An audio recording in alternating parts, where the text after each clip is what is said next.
Modern Army. Informasi militer strategis dari seluruh dunia.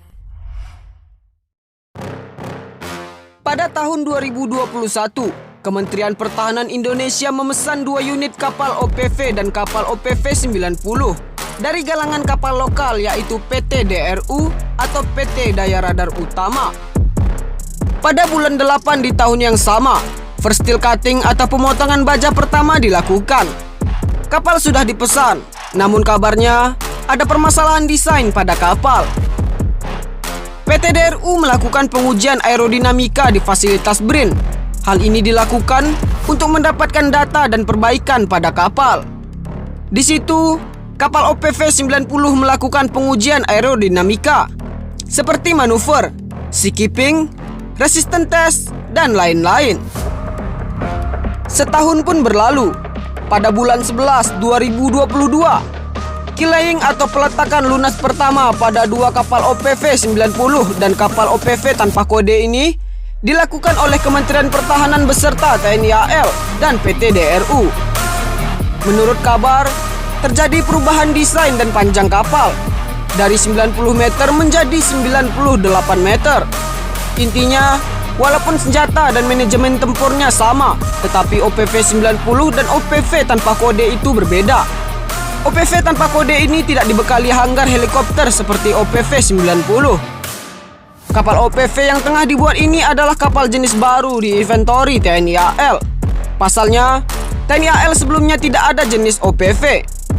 Untuk patroli lepas pantai biasanya TNI AL menggunakan kapal PC-60, korvet, ataupun frigate. Bukan Indonesia tidak ada OPV dan tidak bisa membuat kapal jenis ini. Sebenarnya Indonesia sudah ada beberapa unit OPV.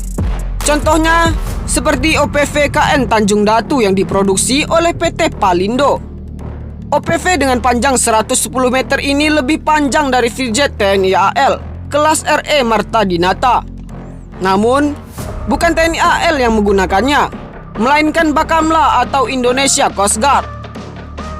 Seperti apa spesifikasi OPV 90 terbaru TNI AL?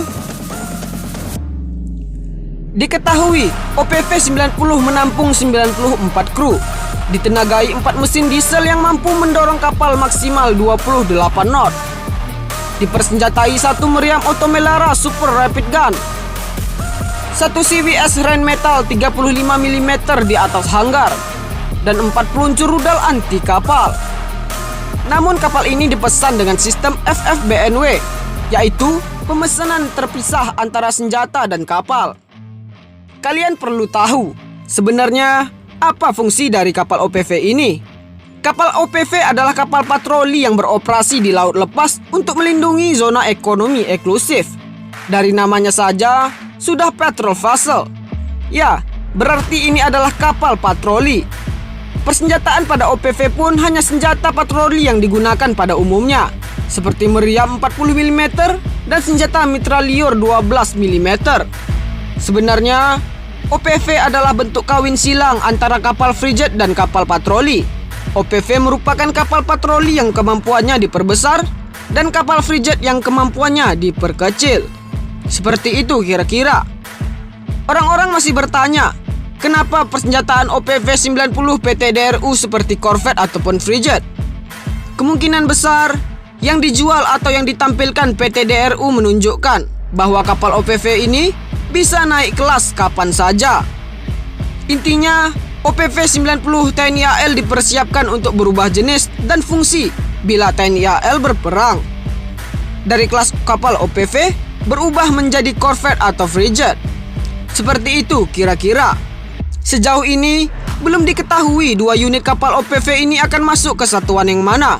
Apakah satuan kapal patroli yang berkode angka 8 atau masuk ke satuan kapal eskorta yang berkode angka 3. Satu kapal KCR 60 full senjata seharga 1 triliun. 2 kapal OPV 90 tanpa senjata berharga kurang lebih 3 triliun. Menurut kalian, kapal mana yang harus diternak oleh TNI AL?